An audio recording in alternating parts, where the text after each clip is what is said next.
આંગળીઓના વેઢે ગણાય એવા સ્વજનો અમોલ મળ્યા છે. ભર ઉનાળે પણ ભીંજવી દે સ્નેહથી, પ્રેમથી ગૂંથાયેલા લોકો અમોલ જડ્યા છે. પધારેલા સૌ મિત્રો, પરિવારજનો, સ્વજનો, આપ સૌનો હું પ્રેમની પવિત્રતાથી, અંતરની આહલાદકતાથી, લથપથ લાગણીઓથી અને સ્નેહની સરવાણીથી સ્વાગત કરું છું. તો આજે મારે પરિવાર વિશે કંઈ કહેવું છે. પરિવાર કે જેમનો સ્વાર્થ એકબીજાનું સ્મિત છે, કે જેમની ખુશી એકબીજા પર આધારિત છે, કે જે બંધન નથી પણ જોડાણ છે, જે સંબંધોની ગાંઠ છે. બંધારણ ન હોય પણ વ્યવસ્થા હોય, સૂચન ન હોય પણ સમજણ હોય, ભય ન હોય પણ ભરોસો હોય, આનંદ ન હોય પણ આદર હોય, અર્પણ ન હોય પણ સમર્પણ હોય ને એ જ સાચો પરિવાર. પરિવાર નામનો ભલે કોઈ વાર નથી, પરિવાર નામનો ભલે કોઈ વાર નથી, પણ તેના વિના શક્ય એકેય તહેવાર નથી, પણ તેના વિના શક્ય એકેય તહેવાર નથી. मुस्कुराहट का कोई मोल नहीं होता, मुस्कुराहट का कोई मोल नहीं होता, ऐसे तो लोग मिल जाते हैं हर मोड़ पर, लेकिन कोई परिवार की तरह अनमोल नहीं होता, परिवार की तरह अनमोल नहीं होता. જો તમારે ઈશ્વર પાસેથી કંઈ માંગવું જ હોય ને તો પરિવારની એકતા અને ખુશી માંગજો, કારણ કે મેં મંદિરોની બહાર ગરીબોને પરિવાર સાથે હસતા જોયા છે અને અમીરોને પરિવાર વગર મંદિરની અંદર રડતા જોયા છે. સમય, દોસ્ત અને પરિવાર એ ત્રણે એવી વસ્તુ છે સાહેબ કે જે મફતમાં મળે છે. હા, ખરેખર મફતમાં જ મળે છે, પણ આપણને તેની કિંમત ત્યારે સમજાય છે જ્યારે તે ક્યાંક ખોવાઈ જાય છે. The love of family life is greatest blessing. રૂપિયા કમાવા એ મોટી વાત નથી, પણ રૂપિયા કમાઈને પરિવાર સાથે બેસીને જમવું ને એ મોટી વાત છે. જેની પાસે રૂપિયા છે તે સાચો અમીર માણસ નથી, પણ જેની પાસે પરિવારનો પ્રેમ છે ને તે સાચો અમીર માણસ છે.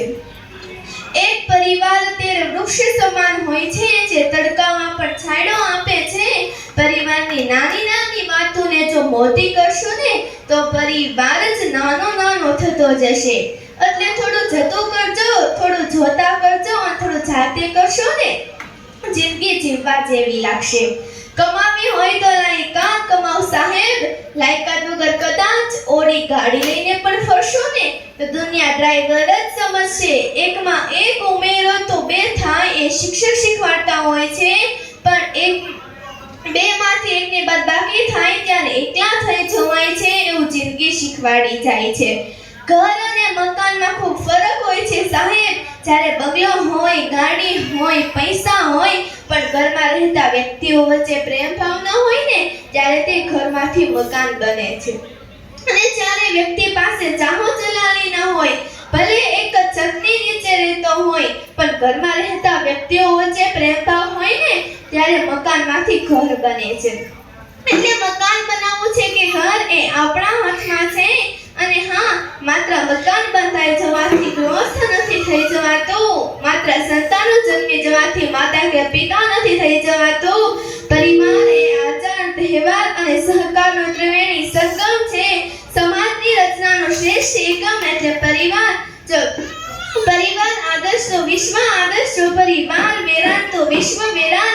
અત્યારે ઘરો તૂટી રહ્યા છે, આદર્શો ભૂસાઈ રહ્યા છે, પરિવારો વિખેરાઈ રહ્યા છે.